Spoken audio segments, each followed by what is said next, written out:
আসসালামু আলাইকুম। হয়তোবা সালামটা একটু জোরে দিয়েছি, আপনারা সিট মেরে বসছেন। তো আজকে আমি কিন্তু বের হচ্ছি শুটিং এর উদ্দেশ্যে। আর শুটিং এর উদ্দেশ্যে বের হওয়ার সময় কিন্তু আমার সাথে আছে বড় ভাই সকল, যাদেরকে আমি শ্রদ্ধা সবসময় করি, কিন্তু মাঝে মধ্যে বেয়াদবি হয়েছে।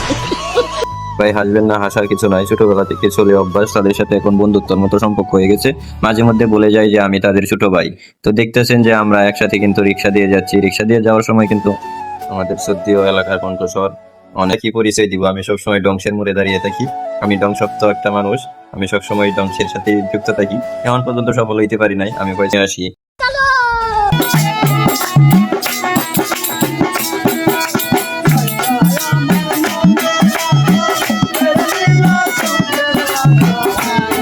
গান শুনে কিন্তু আমি মজা পাইছি, আপনাদের মজা পাওয়ার কোনো দরকার নাই, কারণ আপনারা এত যদি শুনেন তাহলে ঘুমায়া করবেন, আর ঘুমায়া গেলে আমার ভিডিও খেলা দেখবে। আসলে এই গানটা ওয়াও ছিল, কারণ আগিলা দিনের তো যাই হোক, যদি এত কিছু পারতাম তাহলে কিন্তু আপনাদেরকে বিনোদন দিতে আজাইরা কন্টেন্ট বানাইতাম না। তো এই আজাইরা কন্টেন্ট বানানোর জন্য কিন্তু আমার এই পড়াশোনা কম বলেই কিন্তু আজাইরা কন্টেন্ট বানাই। আর যদি বেশি থাকতো তাহলে কিন্তু আমি অন্যদিকে নজর দিতাম, মানে অস্ত্র অথবা অন্য কোনো জিনিস বানানোর দিকে চেষ্টা করতাম।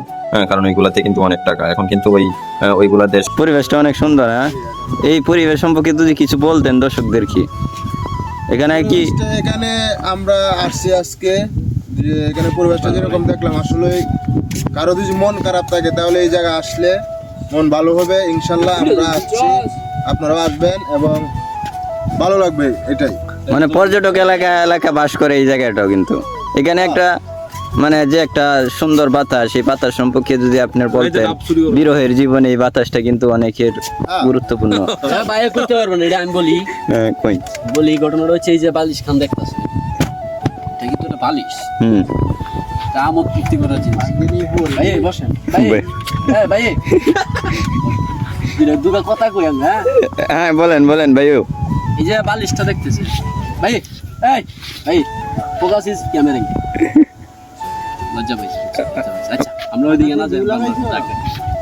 তো এই যে কালটা দেখাও, দেখাও ক্যামেরা দিকে।